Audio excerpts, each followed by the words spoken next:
In this context, we're dealing with the image of God, right? But what this really gets to is this idea of socialization, right? And where does she pull this image of God? From her college textbooks, right?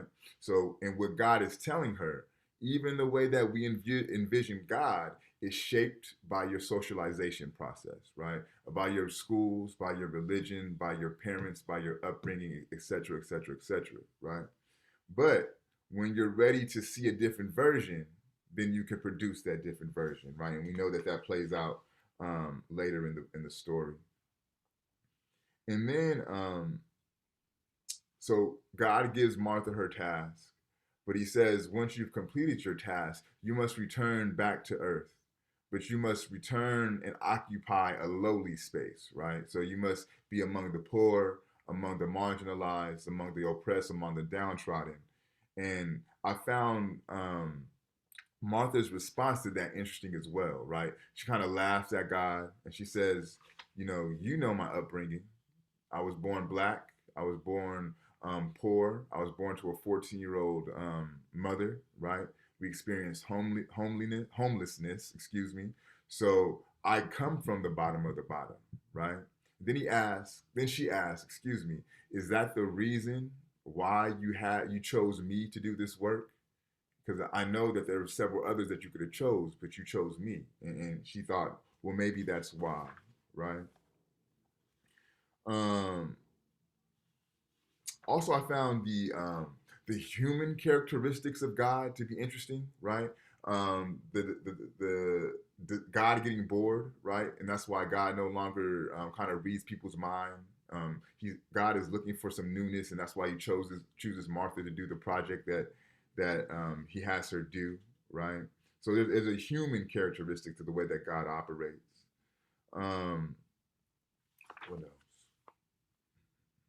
And then also I found it interesting, right? For those who are familiar with the Bible, the use of Jonah, Noah, and Job, right? And we know Jonah did not carry out his task, so God had him swallowed up, shipwrecked, swallowed up by a whale, and kind of forced him to do his task. Job went through a series of trials and tribulations due to being tested, due to a bet really between God and the devil. And the devil bet God that Job would curse him if you took away all of his abundance. Job did not do that, so God was able to restore Job tenfold, right? And then Noah, who was tasked to build the ark and kind of reinstitute humanity, right? So God warns her, keep these stories in mind as you're thinking about the cultivation or the change that you seem to do. Or more importantly, if you think about trying to avoid the task that I give to you, think about Job, think about Jonah, think about Noah. Um, Also, one thing about Octavia Butler, the author of the text, she often writes herself into the stories that she's telling. So if you notice, Martha is what? She's an author, right? And her home is located on the lake of Seattle, Washington. If you know anything about Octavia Butler, she's from Pasadena, but towards the later stages of her life, she moves and lives in Seattle, Washington. I believe she has a house on the lake, right? So she's literally writing herself into her script. Um, okay.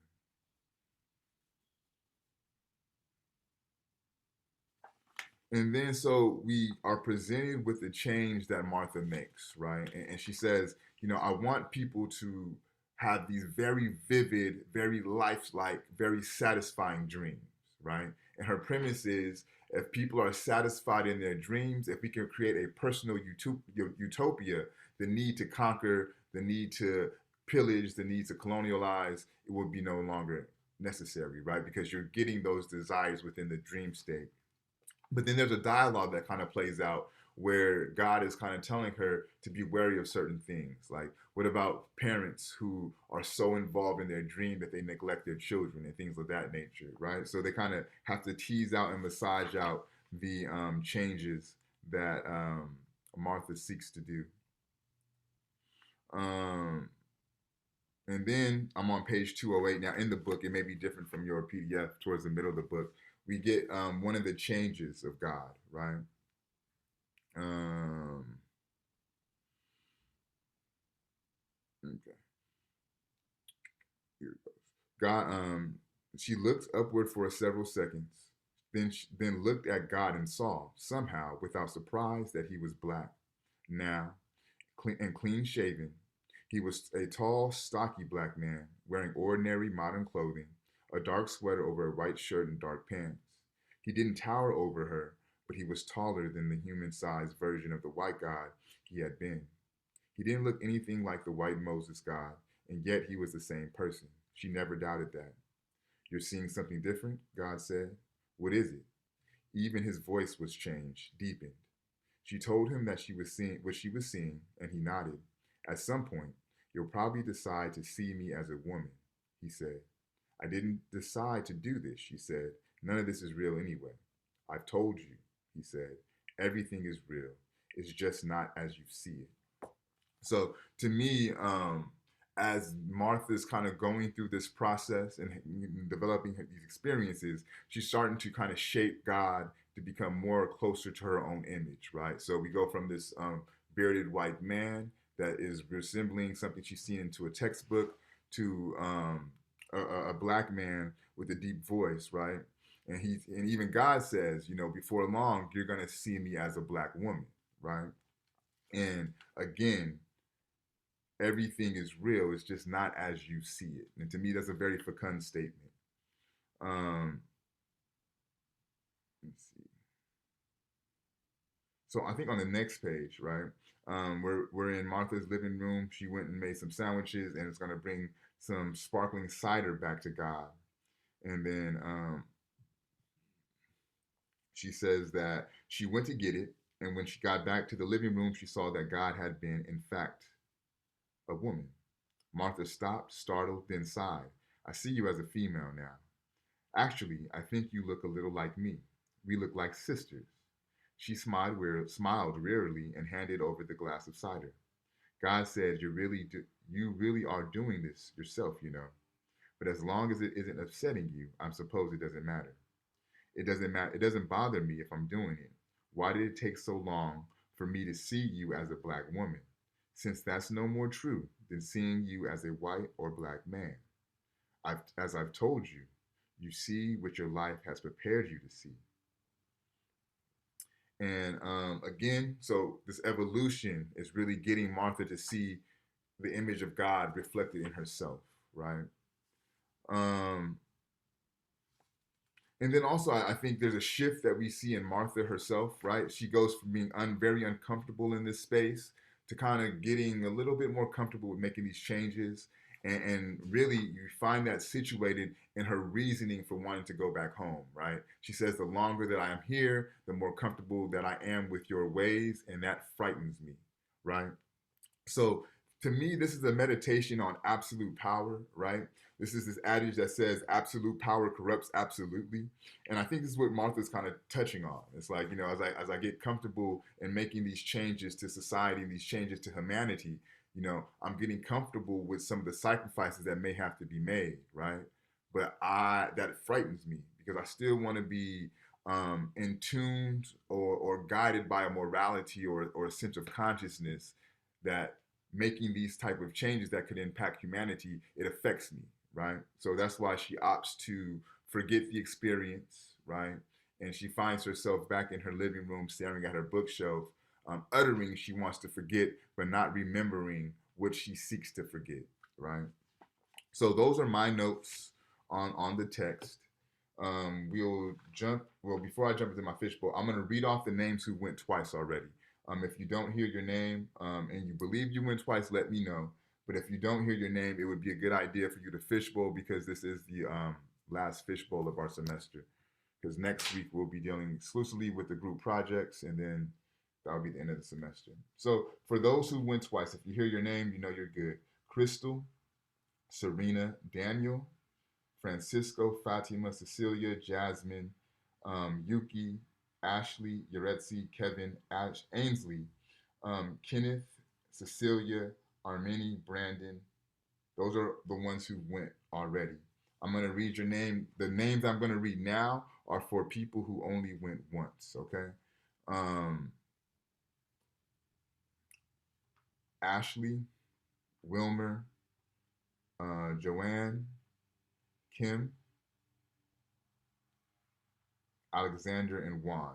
Everyone else, the only names those are the names of people who've only went once. So again, if you have not heard your name at all, you have no fish bowls. If you heard your name in the first list of names, then you're done for the semester. If you heard your name in the second list of names, then you have one more fish bowl. Is there anyone who felt that they should have gotten two that I missed, or does that sound like a fairly accurate list? Professor, are my names on both of the lists? Which mean on both? You know what? I think there's there's an Ashley and an Ainsley. That may have been the confusion. I kind of read them both the same, Uh, but I have your name as okay. going one time, Ashley. Is it Okay, I'll go this time. okay? All right. So we have Ashley. Anybody else want to volunteer? Sure, I can go. Oh, Roman. I was okay, I got you. And there was another. I thought I heard another man saying I that. could go, mister. Okay, cool. Thank you, Juan. Anyone else need to go so that way you get your full points? I put it in the chat. I don't know I if you got you. saw it, but I'd like to go too. Oh, okay. Yeah, I got you. So as of now, we have Ashley, Wilmer, Ainley, and Juan. Is there anyone else who needs to go? All right. So that will be our fishbowl for today. You four, at this point, it's on you guys. So I'll go first. Okay. So, this was honestly like one of my favorite readings out of like everything we've read this semester. I think it's mostly because like it was very easy to like understand and like I kind of knew what was like going on. So, I think that like one important thing from the reading was how God kind of changed 3 times. That was something that I found like pretty interesting. That first it was like a white man, then a black man, then a white woman, and I think that kind of means like um, that in the book, I think that kind of not the book, the reading. I think that kind of means like God can, in your eyes, like God can kind of be like whoever you really want to be. And in our breakout rooms, Ainsley pointed out that it's kind of like a reflection of like what you want God to be. So I thought that was a really good um, point. And then what else? I think that like I can relate because I think it kind of expanded my thoughts on like who and like what I believe in because like I feel like right now like a lot I gotta really know what to believe in when it comes to like God and like religion and stuff like that. So I think that this reading really like helped me expand what I thought. And that's kind of all I have to say. Okay, cool. Just for a point of clarification. Oh, Go ahead, Ashley. Go ahead. I have one more thing to say. Oh, okay. The what she chose to like say and what she chose to change, I think that's a very good take on like because like I would have never thought to like do that. I think like she had like one idea in the beginning and then she changed it to like the dreams and I thought I would have never thought to like do that. But I think it would have very good like impact on what they're trying to like do. But it also comes with like some sort of like negative, impacts. But as is everything else. So. Just for a point of clarification, that Ashley made, you're absolutely spot on with everything. But Octavia Butler is a black author, right? So when she's envisioning God as herself, it's a black woman, right? So just one point of clarification from that regard. Who's next? I guess I can go, Okay. or I don't know if did someone else want to go. You can go if you'd like. Okay, okay, sorry. I thought I heard someone. But yeah, to add on to what Ashley said, yeah, this is also one of my favorites. I think it was just like very, very well written. It was like the wording, just the structure. It was really, really good. I really liked it.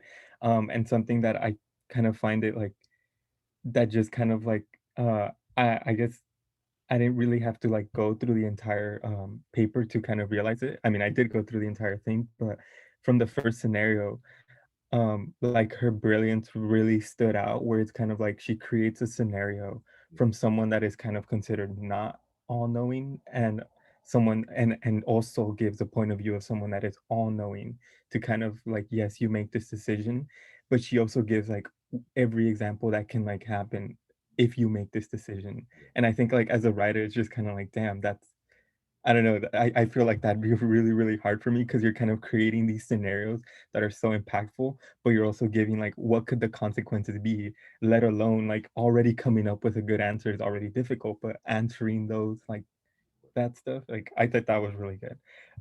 Anyways, that's just to like touch on like how like I guess like how it was written.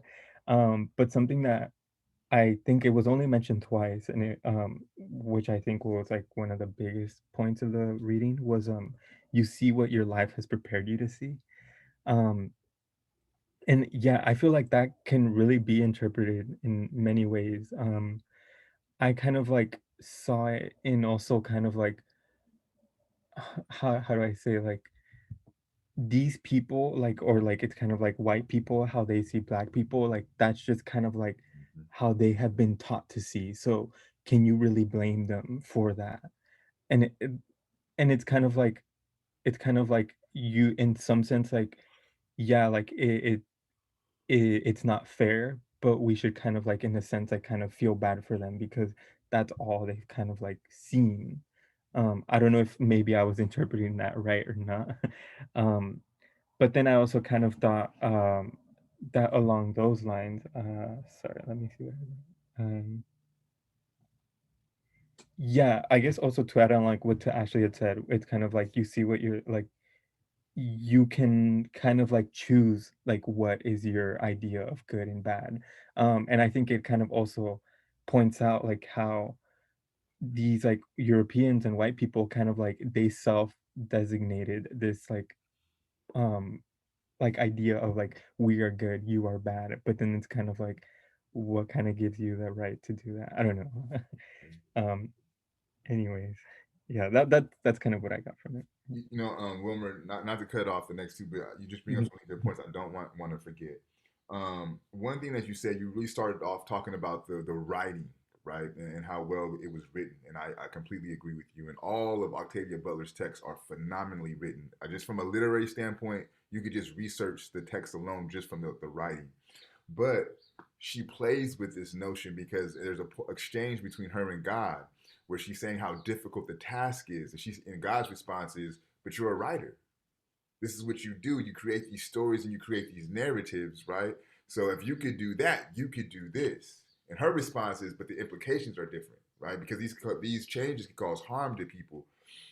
But for me, that becomes generative because this is Octavia Butler working through the words of God to highlight the importance of the author, to highlight the importance of the pen, and to highlight what the work that writing can do, right? Like she's putting it up there. If you're listening close, if you're reading closely, right, she's putting that task of writing up there with the decisions of God, right, as a level of importance. And the ability to make change in society is just as equally applicable for a writer juxtaposed to an all being, all knowing, all seeing being, right? So to me, that's a really, really fun, fecund way of looking at the power of the pen and what the literary tradition could do.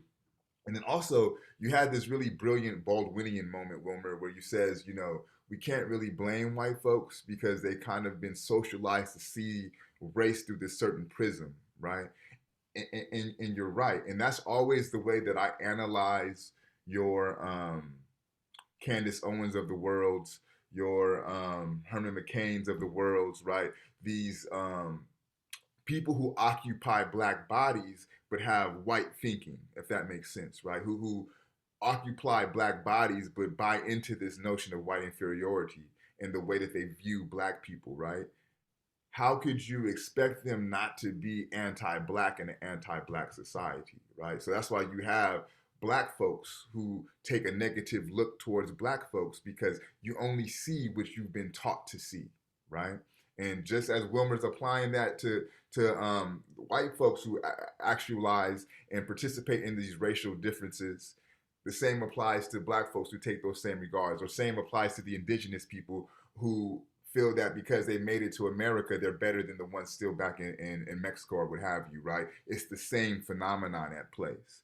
And Butler is taking it, and I think it's very spot on. Remember how you kind of took this idea and expanded it beyond the image of God and was really able to apply it to other social phenomena. So that's a really good point. I didn't want to get that missed. Who's next? I can go. Okay.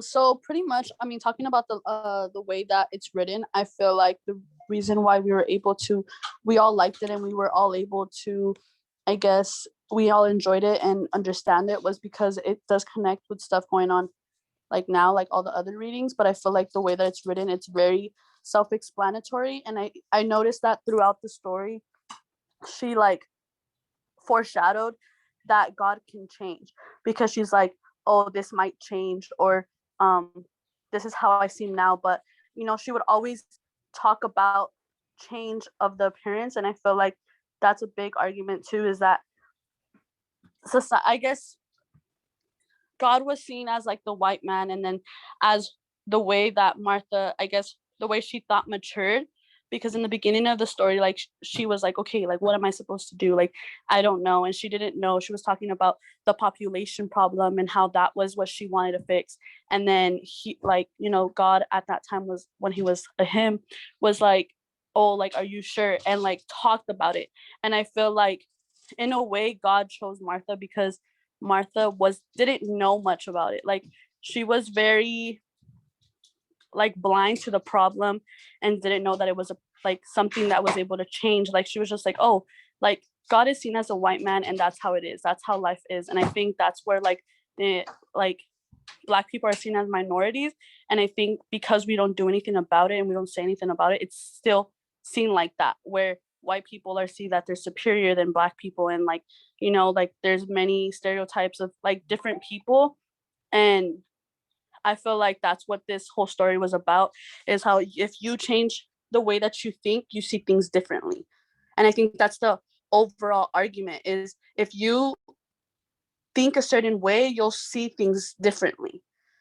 And if you're okay with white people seen as superior, then you're going to see that, okay, you're white, you're superior, you get like everything handed to you, versus like Black people or like people of color or like Asians, they have to work hard for it. And I think that's what the main argument and the overall argument of the whole thing is pretty much that, is that if you see things a certain way, and if you think a certain way, you're going to see things a certain way.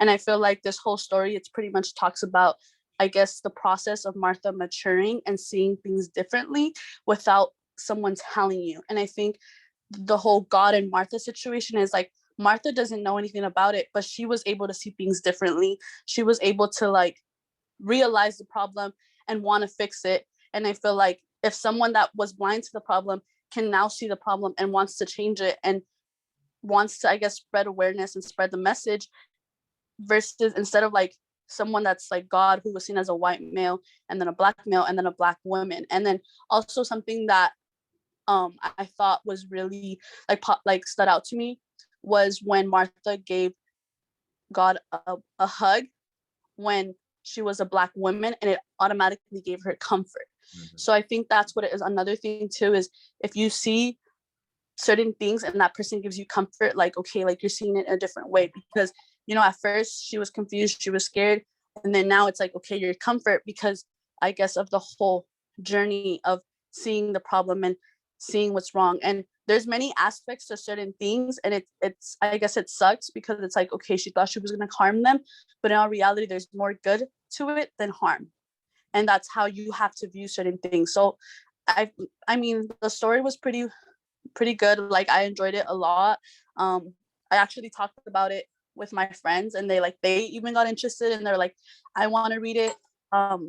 But yeah, I just feel like the story was a pretty good story and it has a good message overall. Yeah, and Andy, not to put words in your mouth and correct me if I'm wrong, but if I were to like encapsulate what you're saying, what I heard in what you're saying is, as Martha evolved grew and kind of liberated herself from the fear of the experience, God evolved and grew and became to really embody Martha, right? Like to the point where she said she gave her Yes. a hug. She had on her black T-shirt and her jeans from her closet, right? So almost there is no separation between Martha and God at the end of the story. They become one entity in a sense, right? Yes. Okay, cool. Thank you. I don't want to put words in your mouth, but that's a No, very yeah, pretty much it's like that how God evolves as her thinking evolved, because it's like you're seeing, like when the story started, like she was like, oh, you're like that white man that everyone sees that's so perfect. And then he was like, well, you can see me as you, like you'll see me how you feel about me, pretty much. Like the way that you see me is all up to you, and everything is the way that you want it to see. Because, and I feel like it's the way that she made her message, like the way that she talked about her message is a different approach, but it's a very, if you think about it, it's like it's true. Like she used God, but in reality it's like some people could say, like, like politics or like anything in life, racism. And it's like certain people see it as if a certain way, and they'll be like, no, it's not wrong, like I'm doing it right. And some people like, no, you're wrong. It all just depends on how you see things, because you can see as like racism as a good or bad thing. You can see politics as a good or bad thing. You can see like, police brutality as it like, oh no, that's what they deserve, or no, that's not what you're supposed to be doing. It all just depends on the way that you see it, and you see these people in a different light because of your thoughts. yeah. That's a very good point, Andy. Thank you for sharing. Juan, you're the last one, bro. Damn, I don't know how I followed up to that, but I'll try. Yeah, I would say that the imagery of God, I want to compare it to like another story I heard.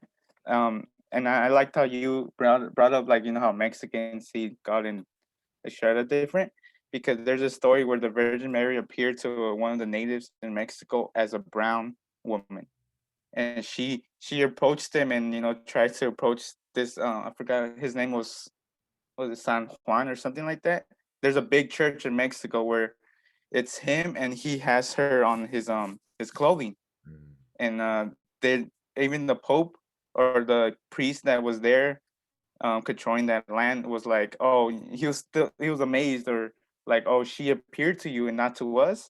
So, mm, and it was a that kind of I thought of that when I was reading this story, because she approached them as a native as well, and she didn't approach them as a white woman, dressed in bright colors. She was in dark colors with dark skin with bright roses, and she told him, "Oh, I'm the mother of all children. I'm not just the mother of of them, which is just being white. I'm mother of everyone and everything." So I kind of thought of that, because how God wanted to approach her, how I'm not just the God of white man or white woman, but I'm the God of everyone. I'm not saying I'm with just one race. I'm with all humanity, and I want you to save everyone, not just one group. So I kind of got that from that.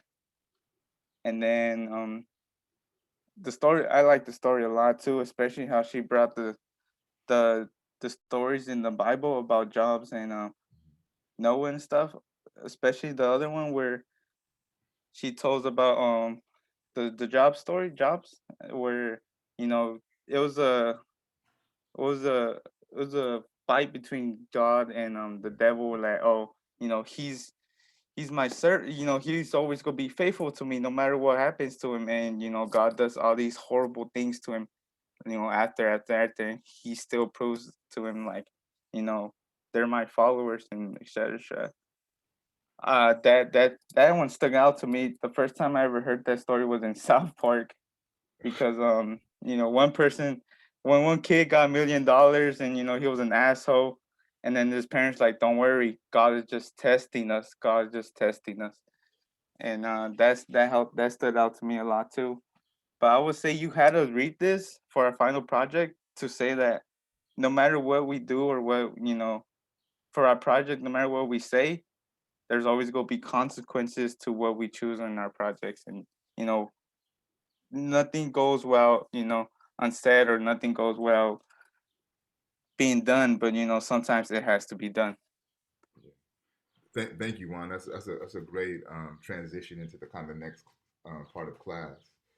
Um, but you brought up some very interesting points. First of all, how you started off your speech, as far as how you made your analysis with the story that you heard about the indigenous Virgin Mary. That's a brilliant analysis that you made in a comparison to help you kind of make more sense of the work that Butler was up to. And to me, this goes to this idea of a universal notion of God, right?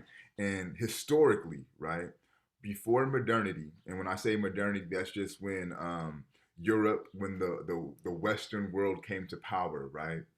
Before modernity, there was no image of God. God was typically depicted. I can speak specifically from like the African tradition, right?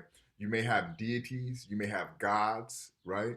But there was no image of the which you can call the Aten or the God that we understand to be, right? They did never place the image on that. If anything, it may be reflected in nature, right? So they would say the sun, right? So the Kemetics would say Ra, um, but they're not saying that is God, but this is the supreme energy that's on earth, right? That gives life, right? But you didn't see God depicted in one particular fashion. And I think that goes back to the story that Juan told, right? God is just not for one segment of people, right? God is for all, right? God is an energy and a force for good for all beings, right? And then once we try to put these signifiers and these images on God, it tries to do the work of owning what and who God is, right? And the way that I understand God as an energy, as a force that cannot be owned or cannot be possessed, right? And this is something that came to manifestation with the production of modernity, right? Once the idea to engage in manifest destiny, once the idea to go out and start to conquer and do imperial work, then we were going to also not only colonize lands, but we're going to colonize the image of God, right? And we're going to use these images from Michelangelo, his relatives, and those closest around him to say that this is what God and who God looks like, right? So you bring up a very good point, and you're absolutely right, right? I wanted you guys to think about and be situated in the complexities of making social change, right? And to know that one, to even cultivate this constitution, it had to be done with the consequences in mind if it were to be done the right way, right? So for you guys, as you're thinking about making the changes, you think about what are the implications of this change, right? What are the unintended consequences of this change? And when we seek to do political work, when we seek to do advocacy work, when we seek to do radical reimagining work, right? We have to be cognizant and conscious and aware of some of those unintended consequences. Now, naturally, you can't account for everything, right? That's why they're called unintended consequences. But the project as intellectuals is try to think and tease those out as much as possible so that way you either avoid them or you have a contingency in place to mitigate those unintended consequences. Does that make sense? Okay. So with the time we have left, which is not much, what are the questions that you guys have about the group projects? And is there anyone not in a group for their project now? Okay, so I'm gonna assume everybody's been partnered into groups. Are there any questions? Professor, what day was it? It'll be next Tuesday. Will be the first round of presentations. Whoever doesn't go next Tuesday, we have the final date. I wrote that shit down somewhere. I believe it was the 25th. Okay, here we go. Yeah, the 20th. So Thursday, May 20th at 9:30 will be the day of our final. But ideally, I want to get through all of them so that way we don't have to meet for the final. So if we can bang out all of our group projects Tuesday, then we're done and we don't have to come back Thursday the 20th. But if not, then those groups that don't go will meet on the 20th at 9:30 to present their presentation. Okay. Any other questions about the project or the presentation? Everybody's good then? Okay. I'm looking forward to them. You have about a week left to cultivate and create. Have fun. Don't hesitate to reach out to me if you have any questions. I'll be happy to address. I can do it either via email or we can set up a Zoom meeting if you need to. Let me see. Yeah, absolutely. So Kevin put in the podcast is something like a podcast. Oh, sorry, Kevin put in the chat is something like a podcast. Okay, absolutely. I think that would be very dope. I really one of the things I'm gonna get kind of put knock down the fourth wall, if you will, right? One of the things that you notice as you go from like first coming into college to as you go into like graduate work, right? The instructions that the professors provide become less specified and it's more about allowing you guys to kind of use your imagination and use your creativity to produce what you so choose. It's part of like an intellectual and academic independence, right? So I'm trying to kind of get you guys comfortable with that notion now because a lot of you are in your first year, right? So that way, if you do decide to go into graduate studies, you're not kind of like thrown off base by the fact that, you know, you're kind of left to your own devices when doing certain projects and group activities. So that's why I'm not really putting any type of rubrics or restrictions on how you guys choose to go about the work. It's totally up to you. Also, I'm recognizing that you guys are creative, that you guys have great imaginations, and that you guys have talents that we may not have been able to use in this course yet. So this is an opportunity for you guys to bring those talents, to bring that imagination, to bring that creativity into our classroom space, right? So that's why I'm not restricting how you guys so choose to present the information. The only requirement is that you tell this, that you present the Constitution in a counter narrative, counter storytelling narrative, and that you think about think about a change to the Constitution that will be inclusive to all, specifically those who were left out of the original Constitution. Also, 7 to 10 minutes. So that's the time frame that each group will have to present. Any other questions? Yes, Professor, get back to the question you asked me at the beginning of the class. So the final exam week will be on May 17th to 22nd. And I think it's the professor's own decisions to, name the date during the whole week. Okay. So I'm gonna speak to the help desk tomorrow. But I'm going to we'll roll with this Thursday, the May 20th at 9:30 a.m. date that Wilmer provided. And I'm gonna follow up with my help desk tomorrow to make sure I have access. But that's what we'll do because that's within the week that you mentioned. And I'm looking at the chat. Yes, improve the amendment that we chose in a nutshell. Absolutely, and then also state what that amendment is. We can't assume that everyone is familiar with that particular amendment or article that we're working with. Is there any other questions, comments, or concerns? So we don't have final exam, right? Do we? No, this is serving as your final exam. This will be the last thing that we'll do for the semester. Okay. Any other questions? Professor, I have a question, but it's not about the project. So we have to turn our journal entries in one more time, right? Yes. So And when will that be due? so it's up to you.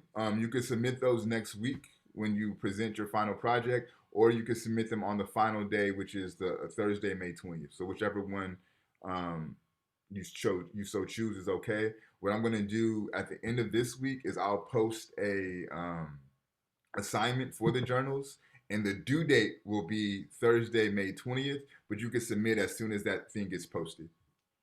Okay. Okay, and we only have the journal and the project left, right? And that's it. Yep. Cool. Any other questions, you guys? Professor, I wasn't put into a group, so would I just do it just on my own? No. Let's get you in a group real quick, so that way, give me 1 second. Let me find my notes of the groups that were already chosen. Do you have an article or an amendment that you want to do?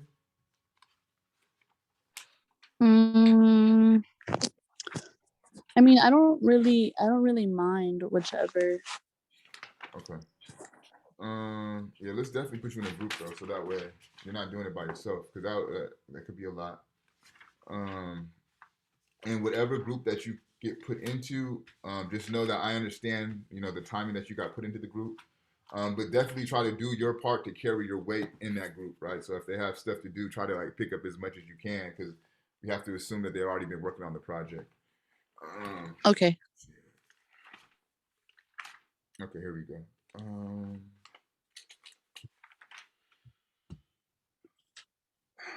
I'm trying to find one that has the least amount of people in it.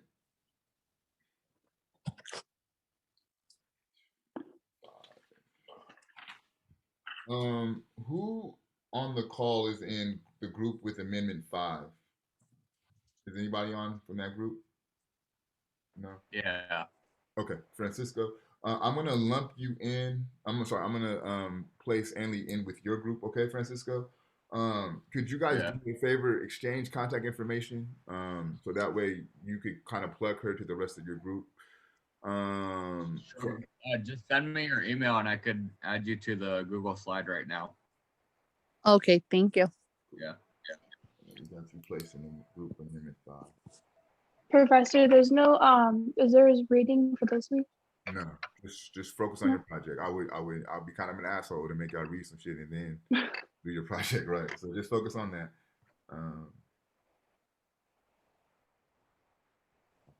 With that being said, does that mean that our journal entry is only Malcolm X and this one?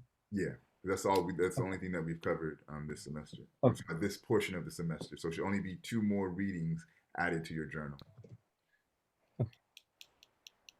Wait, sorry. Added to the so we just added to everything else? Yeah, you don't have to submit the first half if you don't want to. But I'm Okay. just thinking about the journal as a complete project, right? So just you would make 2 more submissions. Okay. All right. I added you to the Google Slides. So. Thank you. Yeah, no worries. Any other questions, you guys? I bet. You guys have a good weekend and have a good time. Try not to stress off of this too much, right? I think you guys will do fine.